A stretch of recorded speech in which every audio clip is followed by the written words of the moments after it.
Mes parents ont vendu la Mustang classique restaurée de mon fils pour 96 000 €. Ensuite, ils ont donné cet argent à mon frère, afin qu'il construise un terrain de sport dans son jardin pour ses enfants.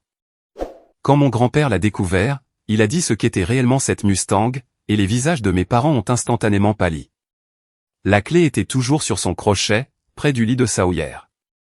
Cependant, la voiture à laquelle elle appartenait ne se trouvait plus dans le garage de mon père. C'est ainsi que commence cette histoire. Pas par des cris, ni par l'appel téléphonique d'un avocat, ou par des coups frappés à la porte.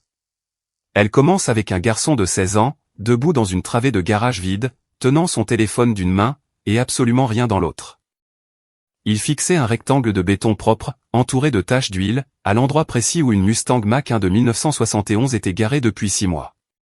Il m'a appelé au travail. J'étais à mon bureau, chez Whitfield & Crane. J'y classais une modification de fiducie, en marquant une clause de bénéficiaire à la page 11 avec un onglet jaune, quand mon téléphone a vibré. La voix de Sawyer était posée, de cette façon si particulière qu'elle a lorsqu'il s'efforce de ne pas la laisser se briser. « Papa, la voiture a disparu. Le garage de grand-père Warren est vide. La place est propre. Quelqu'un l'a balayée. J'ai posé l'onglet. Comment ça, disparu? Je veux dire, disparu. La Mustang n'est plus là. La housse est pliée sur l'étagère. Les chandelles sont empilées dans un coin, mais la voiture n'y est plus. Je lui ai dit de rentrer à l'intérieur, de poser la question à son grand-père, puis de me rappeler. Ensuite, je suis resté assis à mon bureau, pendant 2 longues minutes, sans bouger. Je fixais l'onglet jaune, collé sur une clause concernant l'obligation fiduciaire. Et j'ai repensé à la dernière fois que j'avais vu cette voiture. C'était un dimanche, en janvier. Sawyer et moi l'avions conduite du garage d'Arthur jusqu'à celui de Warren. Un trajet de 14 minutes, à 40 km/h, car la peinture datait de 3 jours, et je voulais éviter les éclats de gravier. Cette Mach-1 de 1971 était d'un bleu moyen métallisé, avec un intérieur noir, et équipée d'un moteur 351 Cleveland à quadruple corps. Elle portait une rose des vents chromée faite de rayures sur la portière côté conducteur. Arthur ne l'avait jamais réparée, car il disait que cela lui rappelait le parking du concessionnaire, là où il avait travaillé lors de son tout premier jour. Arthur Mercé, mon grand-père, avait acheté cette voiture directement en salle d'exposition, en octobre 1971, pour 3 400 €. L'après-midi même, il avait accroché un porte-clés ovale Ford au passant de sa ceinture. Il l'y a porté pendant 41 ans. Jusqu'au jour où il l'a décroché, l'a déposé dans la paume de Sawyer, et lui a dit, « C'est à toi, maintenant. Prends soin de ce qu'elle fait démarrer. » Sawyer avait 14 ans. Arthur en avait 81. La voiture n'avait pas roulé depuis 9 ans. Sawyer a regardé la clé, a regardé la voiture, puis il a regardé Arthur, et a demandé, « Est-ce qu'on peut la réparer ?» Arthur s'est assis sur sa chaise pliante, et a répondu, « C'est exactement ce que j'espérais que tu me demandes. Si vous êtes nouveau ici, bienvenue sur le coin Reddit. Si vous êtes déjà venu, vous savez que ces histoires ne se terminent pas comme les méchants l'avaient prévu. Abonnez-vous, et restez jusqu'à la fin. Car celle-ci a bien failli briser un lien dans ma famille, un lien qui tenait bon depuis 3 générations. Nous avons passé 2 ans à restaurer cette Mustang. Chaque samedi, et la plupart des dimanches, Sawyer et moi conduisions jusqu'au garage d'Arthur pour y travailler. De nouvelles conduites de frein, un nouveau système de carburant, un carburateur reconstruit, et des sièges retapissés dans leur vinyle noir d'origine. Nous avons fait des travaux de carrosserie sur les 2 panneaux de custode, là où 30 ans de sel de déneigement avaient rongé la tôle jusqu'au métal nu. Enfin, nous avons procédé à une peinture complète, dans son bleu moyen métallisé d'origine. Arthur, assis sur sa chaise pliante, nous indiquait quels boulons serrer, et lesquels ne pas toucher. Il nous racontait des histoires sur la voiture. Sur le jour où il l'avait conduite à son mariage. Ou sur cette fois où l'alternateur avait lâché sur la route 7, l'obligeant à marcher 5 km jusqu'à une station-service, en chaussures de ville, parce qu'il se rendait à un entretien d'embauche. Il récitait le numéro de série du moteur de mémoire, comme d'autres récitent des numéros de téléphone de leur enfance. Il tendait les outils à Sawyer, avant même que ce dernier ne les demande. Car, après 40 ans, ce moteur était toujours dans ses mains, même si celle-ci ne pouvait plus tenir la clé anglaise. Il y a un samedi d'octobre auquel je repense plus qu'à tout autre. Le carburateur était remonté, et nous étions sur le point de démarrer le moteur pour la première fois depuis sa reconstruction. Sawyer a tourné la clé. Le démarreur a mouliné pendant 2 secondes, puis 3. Au 3e essai, le 351 Cleveland s'est mis en marche. Le son de l'échappement a empli le garage, faisant trembler les fenêtres. Arthur s'est penché en avant sur sa chaise pliante, et a murmuré « Écoute ça ». Sa voix s'est brisée sur le 2e mot. Sawyer m'a regardé à travers le pare-brise. Il avait toujours les mains sur le volant, ses yeux étaient humides, et il arborait un large sourire. Quant à moi, je me tenais là, une clé dynamométrique à la main. Et je me suis dit, c'est ce qu'on ressent quand 3 générations d'une même famille sont dans la même pièce, et que personne ne voudrait être ailleurs. La restauration a coûté 8 200 €, en pièces et en travaux de carrosserie professionnelle. Une fois terminée, un expert indépendant a évalué la voiture à 96 000 €. Sawyer ne pouvait pas s'empêcher de toucher le capot. Il passait sa main sur la peinture, puis regardait Arthur. Et Arthur hochait la tête, comme un homme qui regarde quelqu'un recevoir un cadeau qu'il aurait précieusement gardé pendant un demi-siècle. La Mustang était immatriculée au nom de la fiducie familiale Arthur Mercer. Je le sais, car j'ai moi-même rédigé l'amendement de cette fiducie. C'était à mon bureau, chez Whitfield & Crane, il y a de cela 3 ans. Arthur m'avait demandé de faire 3 choses dans cet amendement. Premièrement, ajouter la Mustang comme actif désigné de la fiducie. Sawyer y était nommé comme unique bénéficiaire du véhicule, avec possession immédiate et droit d'usage, tandis que la fiducie conservait le titre de propriété légale jusqu'à ses 18 ans. Deuxièmement, remplacer Warren en tant que fiduciaire successeur désigné. Et troisièmement, nommer l'avocat indépendant James Whitfield, l'associé principal de mon cabinet, comme nouveau successeur. La fiducie d'origine avait nommé Warren comme fiduciaire successeur. Cela signifiait qu'il prendrait le contrôle, si Arthur devenait incapable ou venait à mourir. Ce rôle de successeur n'avait jamais été activé. Warren n'avait jamais exercé les fonctions de fiduciaire, n'avait jamais signé de documents de fiducie, ni géré le moindre actif fiduciaire. Mais il partait du principe, de la même manière que Warren suppose la plupart des choses, qu'il finirait un jour par contrôler tout ce qu'Arthur laisserait derrière lui. Arthur avait changé cela 3 ans plus tôt. En effet, 10 ans auparavant, il avait découvert que Warren avait détourné 4 000 € du compte d'épargne universitaire de Taney. C'était de l'argent qu'Arthur y avait déposé. Warren l'avait utilisé pour couvrir une dette de jeu, dont il n'avait jamais reparlé par la suite. Arthur avait discrètement remboursé l'argent, sans jamais confronter Warren à ce sujet.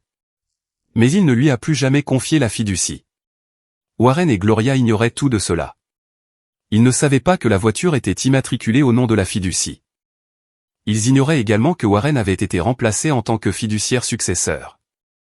Ils pensaient que la Mustang n'était que la vieille voiture de grand-père, transmise négligemment à Sawyer, comme les personnes âgées donnent parfois leurs affaires quand elles s'en lassent. Et, bien sûr, ils supposaient que Warren finirait par contrôler tout ce qu'Arthur léguerait.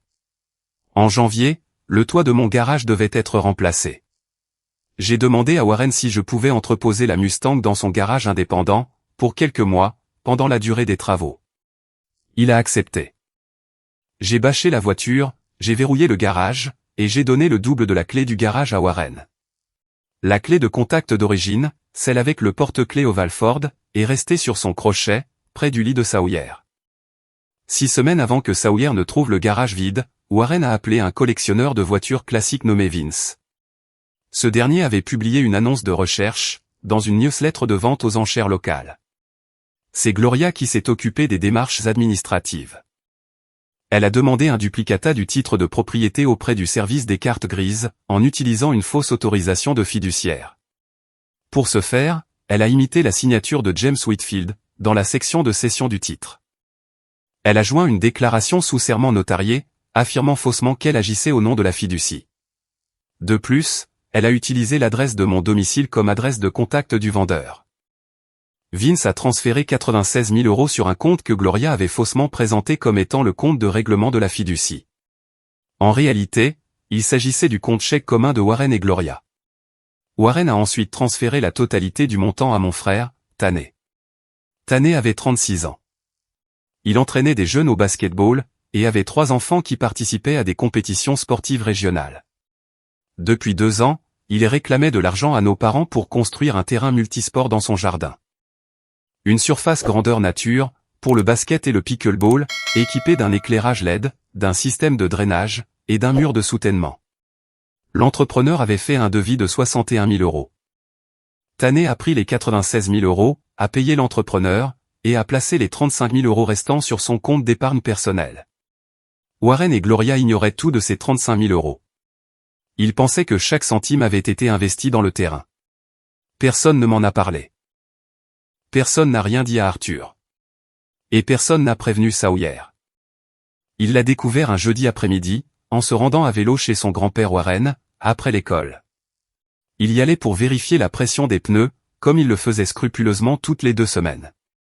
Car Arthur lui avait enseigné qu'une voiture que l'on aime est une voiture que l'on entretient, même lorsqu'on ne la conduit pas. La porte du garage était déverrouillée. Elle ne l'était jamais, en temps normal. Sawyer l'a soulevée, et s'est tenu dans l'encadrement. La travée était vide.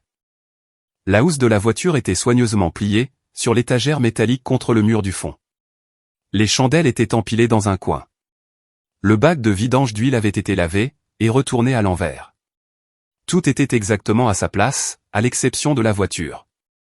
Sawyer a fait quelques pas, et s'est arrêté sur le béton. Il pouvait distinguer l'empreinte des pneus dans la poussière, tout autour de ce rectangle propre. Il pouvait encore sentir une très légère odeur d'échappement, de cire, et du vernis Meguiarès qu'il avait appliqué sur les garnitures chromées, 2 semaines plus tôt. Le garage n'était pas en désordre. Il n'avait pas été saccagé. Il était propre, de cette façon dont une pièce est propre quand quelqu'un a retiré la chose la plus importante qui s'y trouvait, et a rangé par la suite pour que personne ne pose de questions. C'est là qu'il m'a appelé au travail. Puis, il m'a rappelé 20 minutes plus tard, après être entré dans la maison.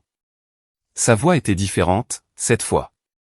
Elle ne tremblait pas, elle était atone.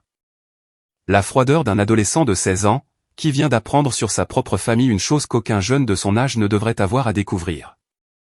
Grand-père dit qu'il l'a vendu. Il prétend que l'argent est allé à l'oncle Tané, pour le terrain des enfants. Il dit qu'elle restait là à ne rien faire, et que la famille en avait davantage besoin. Je n'ai rien dit pendant un long moment. Sawyer a patienté. Il avait appris cela de moi, cette attente, cette façon dont le silence en dit parfois bien plus que la première phrase que l'on est sur le point de prononcer. Rentre à la maison, lui ai-je dit. Nous allons tirer ça au clair. Ce soir-là, je me suis assis à la table de la cuisine, avec une clé au porte-clés ovale Ford posée devant moi. Sawyer l'avait décrochée, et l'avait mise sur la table, entre nous deux, sans dire pourquoi. Il s'est assis en face de moi, les mains à plat sur la table.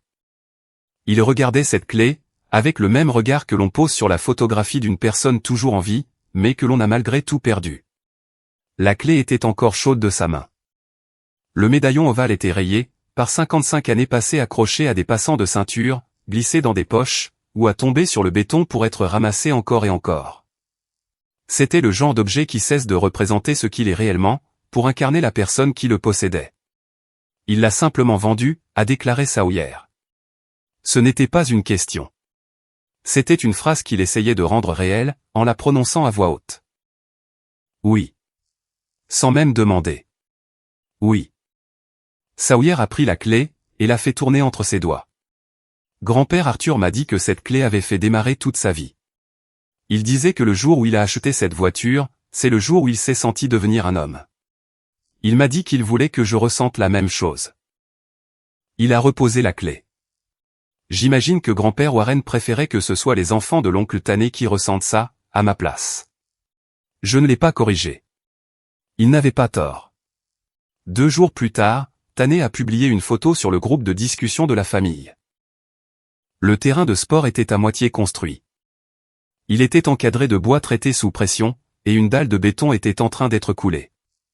Il l'avait légendé ainsi, le terrain prend forme. 61K très bien dépensé. Les enfants vont devenir fous. Il avait l'intention de l'envoyer à son propre groupe d'amis. Mais, par erreur, il l'a envoyé dans le fil de discussion familiale. J'ai vu le chiffre, 61 000.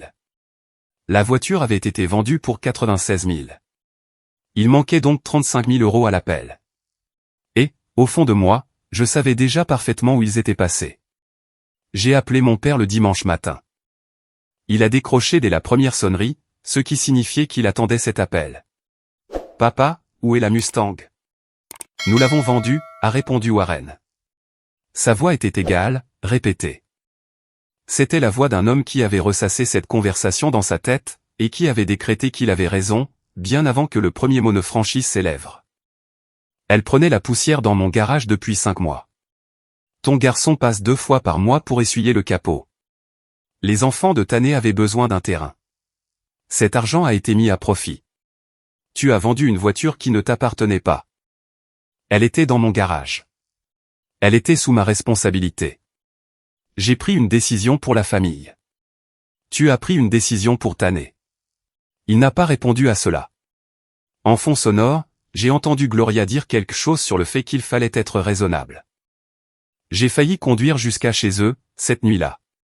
La clé de la Mustang était sur la table, et mes propres clés de voiture étaient dans ma main.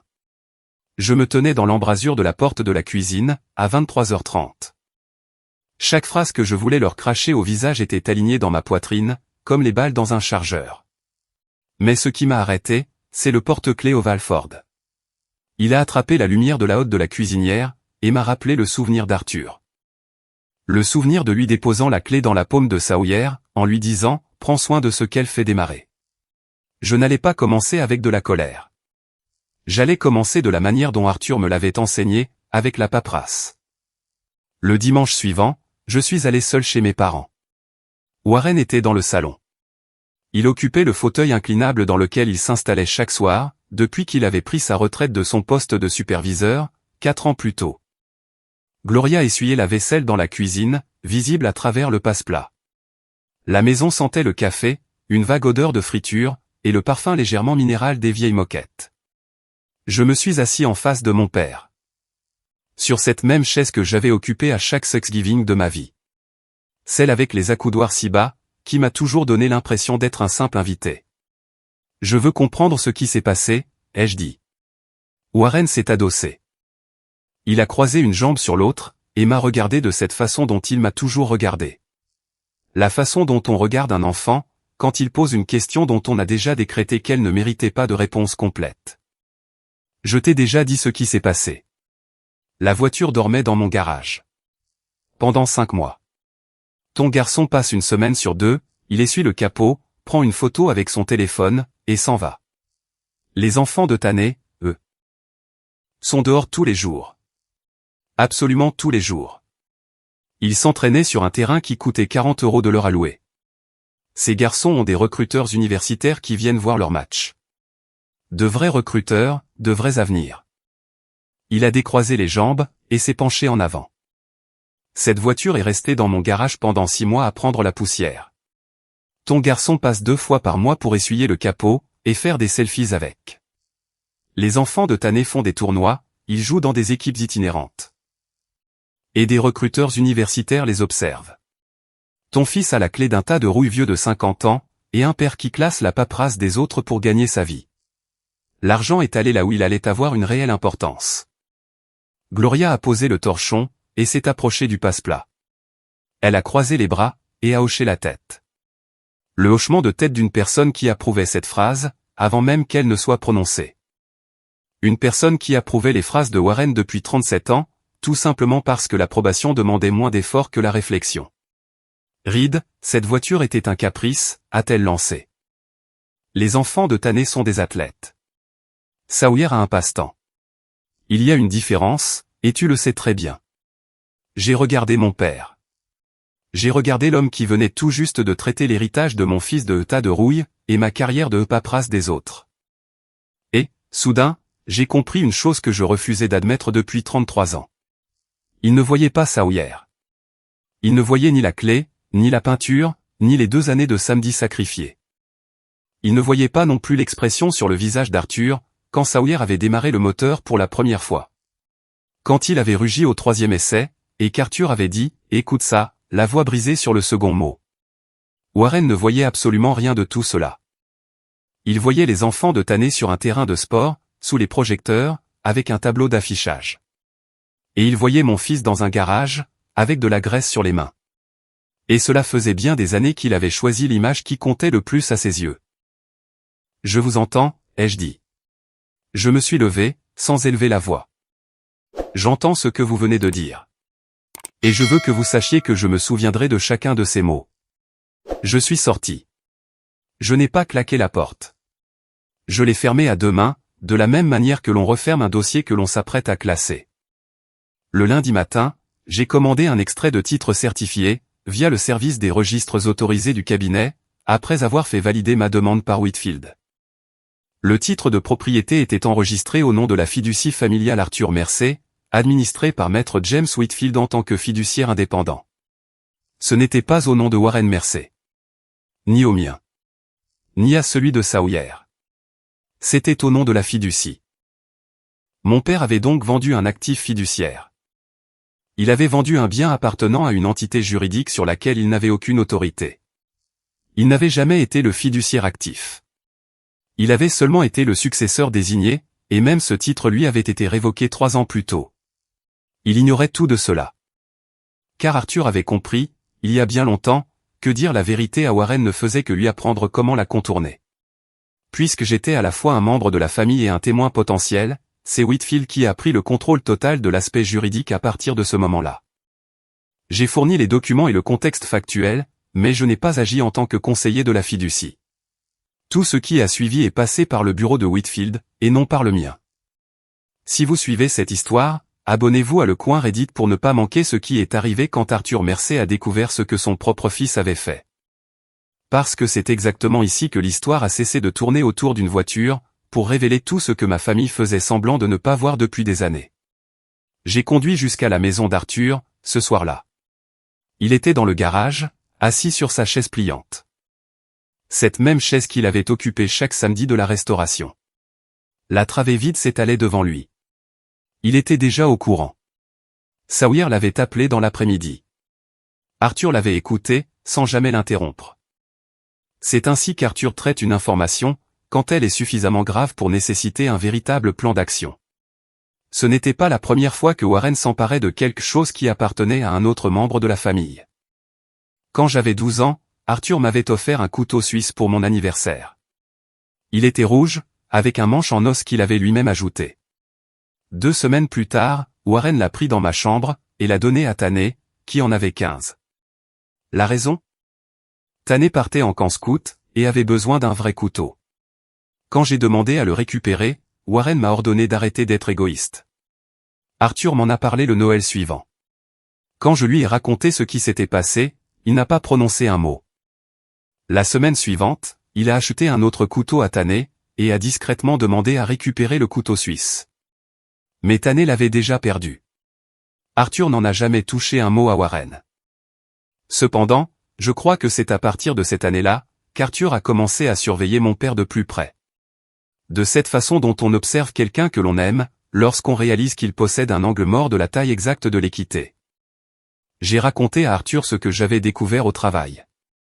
Le titre de propriété, la fiducie, et l'acte de vente que j'avais obtenu de l'acheteur. Un homme nommé Vince, qui s'était montré très coopératif, et profondément troublé lorsque je lui avais expliqué la situation. Vince était un entrepreneur à la retraite, qui collectionnait les muscle cars d'après-guerre. Il avait acheté la Mustang en toute bonne foi, via une annonce qui cochait toutes les cases d'une vente parfaitement légale.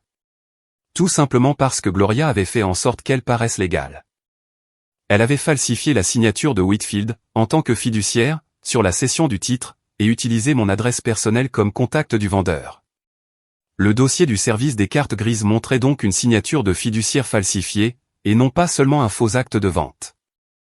Arthur a tenu le document de cession du titre, et l'a lu par 2 fois. Ses mains étaient immobiles. Mais sa mâchoire, elle, était crispée. Elle a imité la signature de Whitfield, a-t-il dit calmement. Elle a fait croire que la fiducie autorisait cette vente. Oui. Et Warren a donné l'argent à Tanné. 96 000 €. Mais le terrain de sport n'en a coûté que 61 000. Tanné a placé les 35 000 restants sur son propre compte d'épargne. Warren et Gloria ignorent tout de cette différence. J'ai fait une pause. Et j'ai trouvé autre chose. Whitfield a obtenu les relevés téléphoniques de Warren, dans le cadre de l'enquête sur la fiducie. Il y a un texto de Tanné à Warren, envoyé 3 jours avant la vente. Il dit « Est-ce que Reed a déjà signé les papiers de la voiture? Et Warren a répondu. Il n'a pas besoin de le savoir. Tanner savait parfaitement que la vente n'était pas autorisée. Il s'en moquait, tout simplement. Arthur a posé le papier sur l'établi. Il a pressé ses paumes à plat sur la surface, et a regardé la travée vide, là où se trouvait la voiture. J'ai acheté cette voiture en 1971, a-t-il dit. Je l'ai conduite jusqu'à la maison sous la pluie.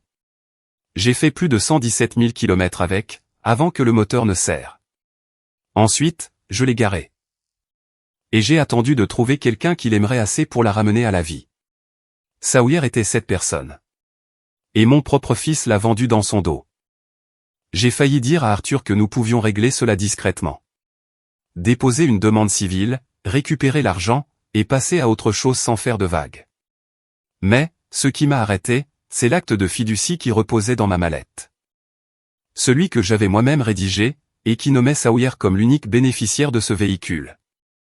Et c'était surtout la clause de recouvrement que j'y avais insérée, à la demande expresse d'Arthur.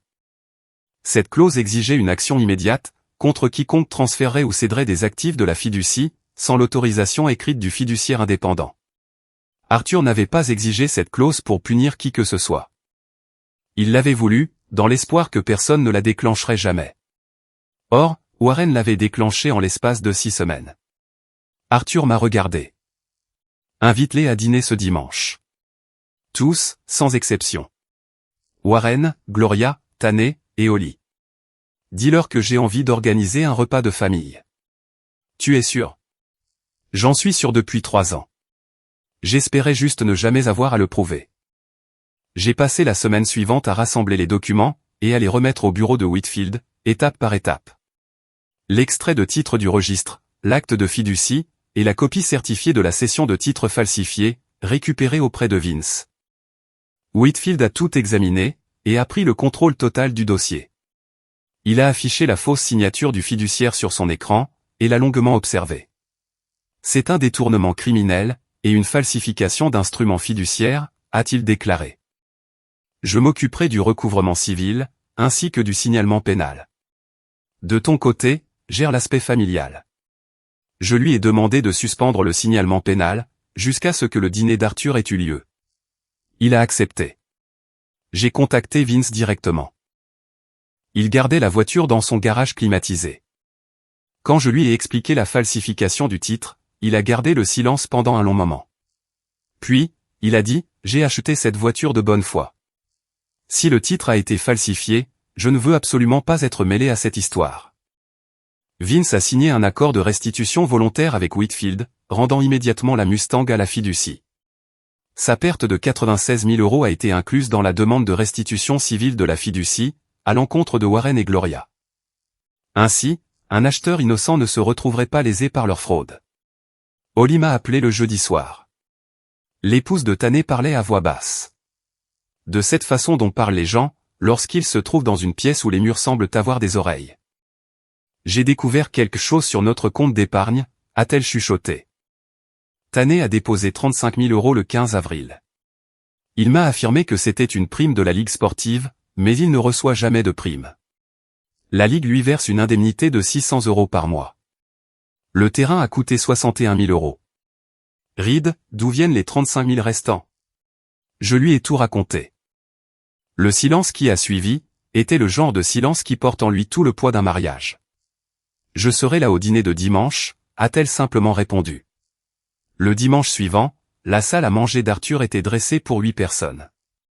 Il avait sorti les belles assiettes, celles avec le liseré bleu que sa femme avait choisi avant de mourir.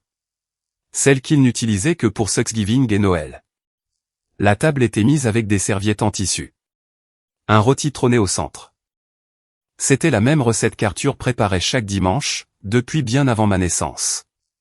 Celle qu'il avait apprise de sa femme, et qu'il n'avait jamais modifiée. Parce que la changer, aurait été comme éditer la lettre d'une personne disparue. Arthur s'est assis en bout de table, avec moi à sa droite.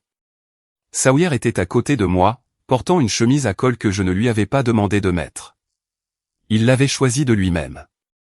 Warren et Gloria sont arrivés à 10 minutes passées. Warren est entré, comme il entre dans chaque pièce, comme s'il s'attendait à ce qu'on lui offre la meilleure place. Gloria, elle, apportait une bouteille de vin que personne ne lui avait demandé d'amener. Tané est arrivé 5 minutes plus tard, seul. Holly est arrivée séparément.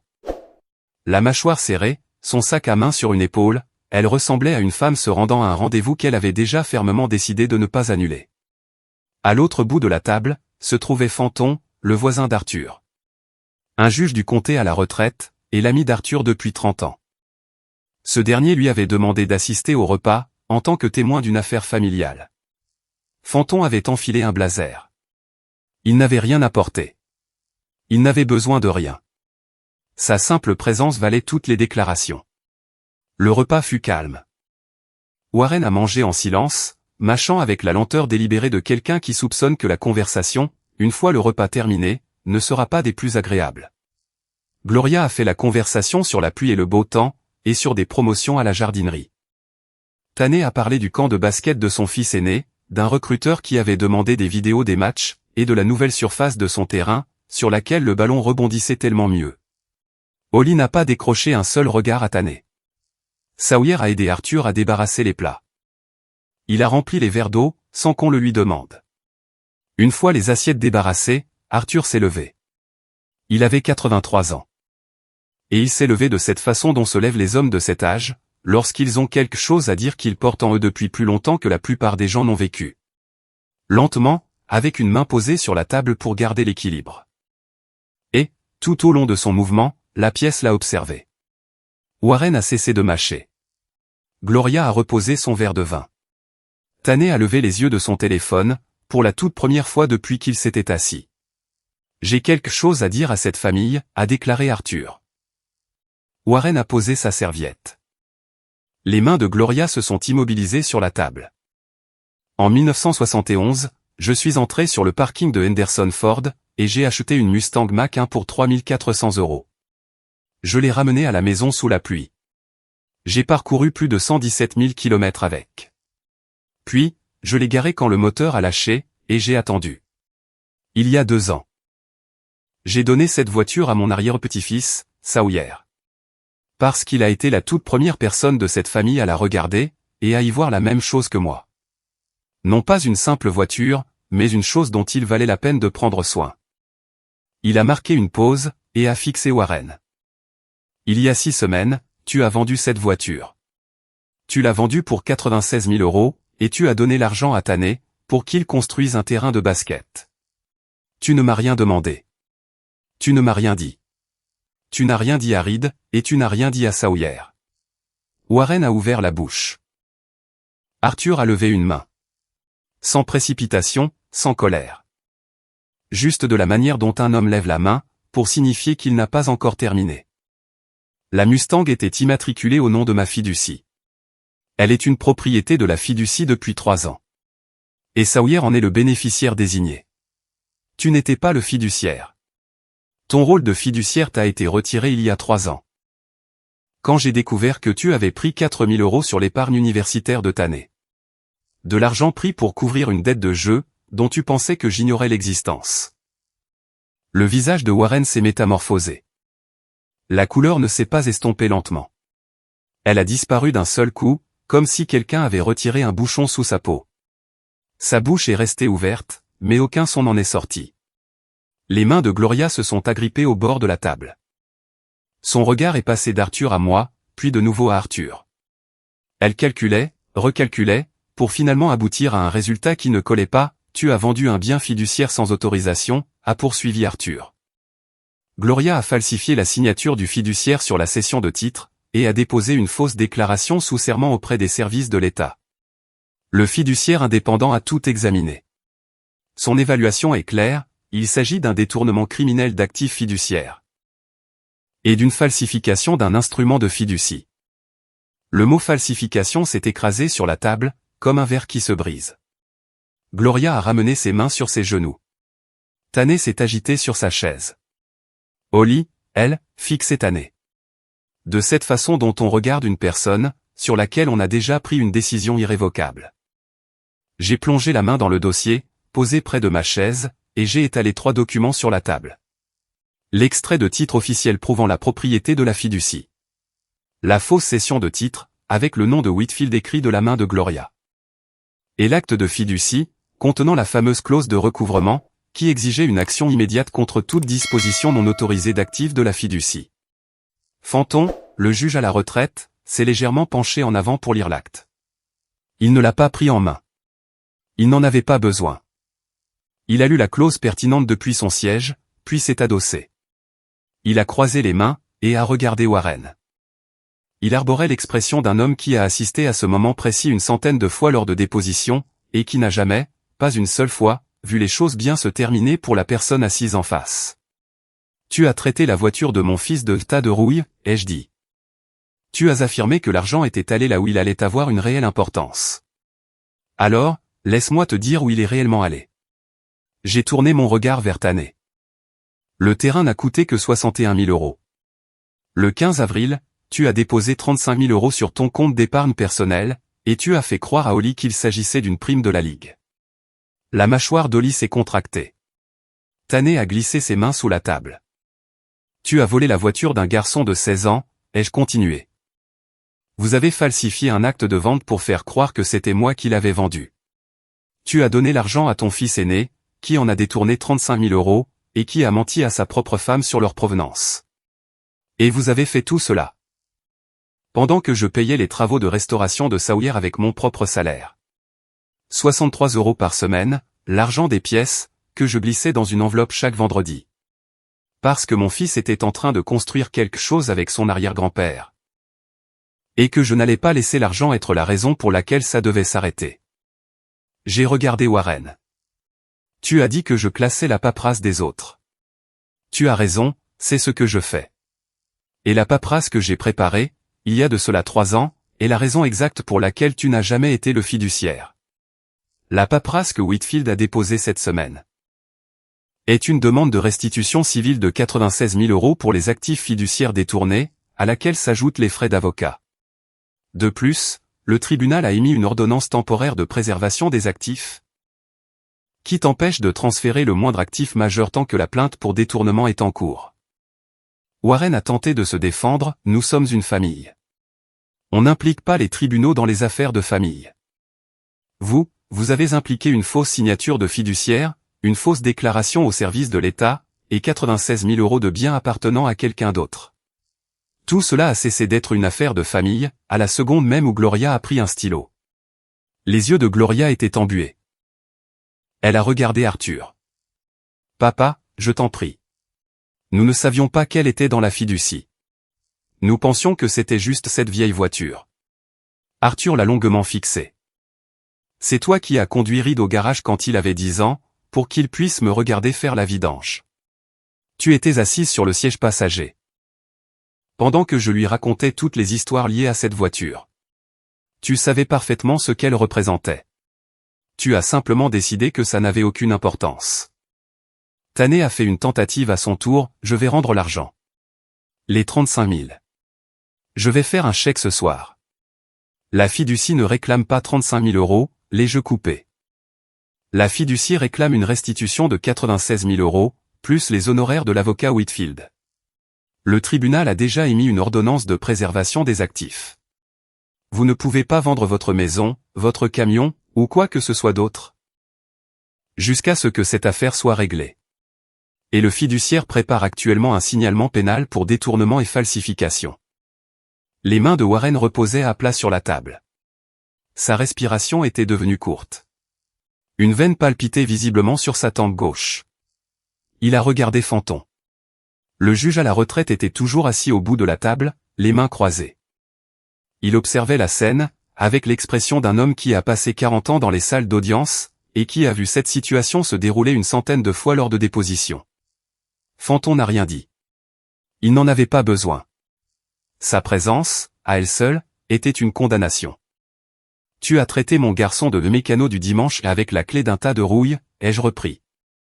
Tu as dit que les enfants de Tanné avaient un avenir, et que le mien n'avait qu'un passe-temps.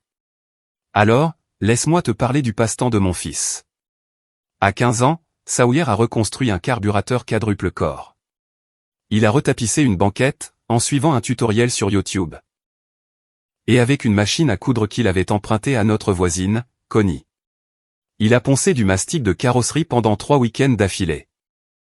Jusqu'à ce que les panneaux de custode soient suffisamment lisses pour accrocher la peinture. Et il a fait tout cela aux côtés d'un homme qui lui a appris que les choses qui valent la peine d'être gardées, sont celles dont on prend soin avec ses propres mains. J'ai regardé mon père dans les yeux. Sawyer a gardé cette clé, parce que son grand-père lui a dit qu'elle faisait démarrer tout ce qui valait la peine d'être conservé. Et vous avez vendu l'unique chose dans laquelle elle entrait. La pièce est restée suspendue. L'horloge sur le manteau de la cheminée a fait tic-tac.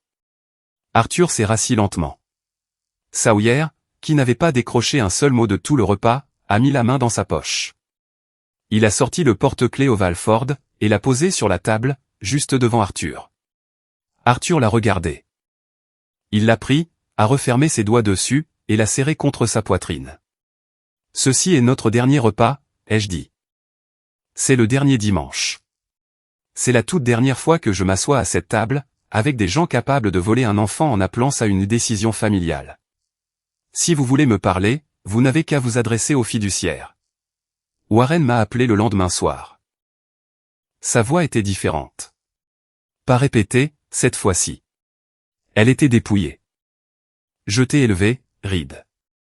J'ai payé tes déjeuners. Je t'ai conduit à tous tes matchs de baseball. Tu allais vraiment laisser ton grand-père tout prendre à tes propres parents, juste pour une voiture? J'ai failli ressentir quelque chose. Presque. Mais ce qui m'a retenu, c'est le porte-clés Oval Ford, posé sur la table de ma cuisine. Et l'image de Sawyer, debout dans cette travée de garage vide, fixant un rectangle de béton propre, là même où se trouvait la seule chose que son arrière-grand-père lui avait jamais offerte. Tu m'as élevé, papa, ai-je répondu. Et la toute première chose que tu m'as enseignée, c'est que certaines personnes prendront ce qui ne leur appartient pas, et appelleront ça la famille. J'ai raccroché. Les retombées sont arrivées de façon séquentielle. Chaque conséquence était plus lourde que la précédente. Un mardi, 3 semaines après le fameux dîner, la demande de restitution civile est arrivée chez Warren et Gloria, par courrier recommandé. La fiducie réclamait les 96 000 €, en plus des honoraires de l'avocat Whitfield, qui avait déjà atteint 4 200 € et qui continuait de grimper. Warren ne possédait pas 96 000 €. Il en avait donné le moindre centime à Taney. Taney, de son côté, avait dépensé 61 000 € dans du béton et des éclairages LED impossibles à désinstaller. Quant aux 35 000 € restants, ils étaient désormais gelés. En effet, Holly avait fourni à la banque et aux fiduciaires des copies du relevé de dépôt. Whitfield avait alors obtenu une ordonnance de préservation temporaire, empêchant quiconque de déplacer les fonds, le temps que l'enquête sur l'origine des fonds volés aboutisse. Warren s'est assis à la table de la cuisine, avec une calculatrice et un bloc-notes jaune. Il y a gribouillé des chiffres qui ne s'additionnaient jamais. Il a appelé Taney. Taney n'a pas répondu. Il a essayé à nouveau. Messagerie vocale. Il a appelé une 3e fois. Taney a décroché, a écouté pendant 12 secondes, et a lâché, « Je ne vais pas payer tes frais de justice, papa. Parle à ton avocat. » Et la ligne a coupé. La semaine suivante, le tribunal a émis une ordonnance de préservation des actifs plus large.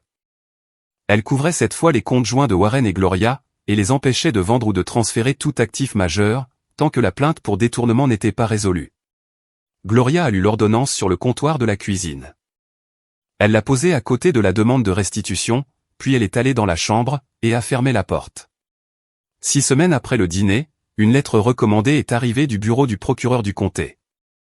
Whitfield avait soumis un signalement pénal le lendemain matin de notre confrontation, et l'enquête venait de terminer son examen préliminaire. La lettre demandait à Warren et Gloria de se présenter pour des entretiens volontaires, concernant la vente non autorisée de biens de la fiducie, et l'utilisation d'un document falsifié lors d'un transfert de titre. Warren a tenu la lettre à 2 mains. Gloria n'est même pas sortie de la chambre pour la lire. Le rassemblement annuel du 4 juillet d'Arthur était une tradition depuis 22 ans. Des hot-dogs sur le grill, un jeu de fer à cheval sur le côté de la cour, et la célèbre salade de pommes de terre d'Arthur. Une recette qu'il refusait de partager avec quiconque, à l'exception de Sawyer. Ce dernier l'avait mérité, en apprenant par cœur le temps de cuisson des œufs durs sans même qu'on le lui demande. Warren et Gloria y avaient assisté chaque année depuis le début de cette tradition.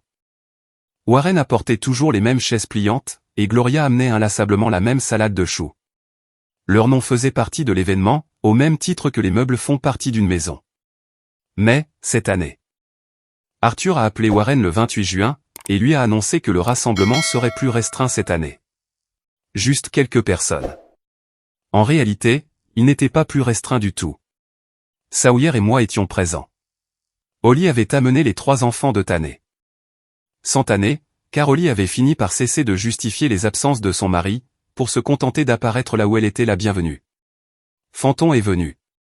2 voisins de la rue d'Arthur sont venus. Le coiffeur d'Arthur, un certain Quincy qui lui coupait les cheveux depuis 18 ans, est venu avec sa femme. 18 personnes étaient réunies dans le jardin d'Arthur. Elles mangeaient des hot-dogs et lançaient des fers à cheval, sous une guirlande lumineuse que Sawyer avait tendue entre le garage et le poteau de la clôture. Pendant ce temps, Warren était assis dans sa propre cuisine, à 10 km de là, et regardait tourner l'horloge. Il est passé en voiture devant la maison d'Arthur, à 16 heures. Gloria lui avait dit de ne pas y aller, mais il a pris le volant quand même. Il a ralenti au bout de la rue, et a regardé à travers son pare-brise. L'allée était remplie de voitures. Il a vu les tables pliantes sur la pelouse, la fumée qui s'échappait du barbecue, et il a entendu le son des rires. Il a vu Sawyer lancer un fer à cheval. Et il a vu Arthur, assis sur une chaise de jardin, applaudir lorsque le fer a encerclé le piquet. Warren a appuyé sur l'accélérateur, et a continué sa route. Il n'est pas revenu. À la fin du mois de juillet, le fils aîné de Tanner, âgé de 13 ans, est rentré d'un week-end passé chez Arthur. Il s'est assis sur le bord du terrain de sport, ce même terrain qui avait été construit avec l'argent d'une voiture volée. Il a regardé le panier de basket avec son anneau LED, la surface de béton toute fraîche, et le mur de soutènement qui longeait la limite de propriété. Sa mère se tenait à la fenêtre de la cuisine. « Maman », a-t-il dit. « Est-ce qu'on peut rendre le terrain, pour que Sawyer puisse récupérer sa voiture ?» Holly a plaqué sa main sur sa bouche. Elle n'a pas répondu. Elle s'est détournée de la fenêtre, et est restée plantée dans la cuisine pendant un très long moment. Le dernier dimanche de juillet, j'ai conduit jusqu'à la maison d'Arthur, avec 2 tasses de café.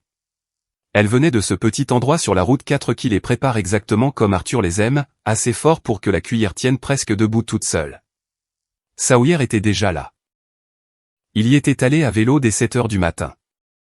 Il était assis sur l'établi du garage, ses jambes se balançant exactement comme elle l'avait fait chaque samedi de la restauration. Il lisait une annonce sur son téléphone, pour un projet de restauration, une Camaro RS de 1969, trouvée dans une grange à 2 heures au nord. Prix de vente, 8 000 €. Arthur était sur sa chaise pliante. Il avait installé un nouveau crochet sur le panneau perforé, au-dessus de l'établi. Un simple crochet en acier, vissé dans le bois compressé, entre l'organiseur de douille et le cordon de la baladeuse. Le porte-clés ovale Ford, avec sa clé de contact d'origine de 1971, y était accroché. Juste à côté, dans un simple cadre noir de la taille d'un livre de poche, se trouvait le reçu original de livraison du concessionnaire Henderson Ford, daté du 14 octobre 1971. Arthur l'avait conservé dans son coffre-fort pendant 55 ans. Il l'avait fait encadrer la semaine qui avait suivi le dîner. La travée vide était toujours vide. La tache d'huile sur le béton avait toujours la forme de la voiture. Mais la voiture allait revenir. Vince avait signé l'accord de restitution. Les services de l'État avaient placé une suspension pour fraude sur le duplicata du titre, et étaient en train de réémettre le titre certifié de la fiducie. La Mustang serait rapatriée dans ce garage d'ici la fin du mois, et Whitfield avait déjà rempli la paperasse pour restaurer l'immatriculation d'origine. Ce n'était plus de l'espoir. C'étaient des documents officiels. Et les documents ne mentent pas, lorsqu'ils sont classés correctement. Je me tenais dans l'embrasure de la porte, mon café à la main. Arthur a regardé Sawyer, et Sawyer a levé les yeux de l'annonce de la Camaro. Le garage sentait le vieux béton, l'huile de moteur, et le fantôme de cette peinture bleue moyenne métallisée.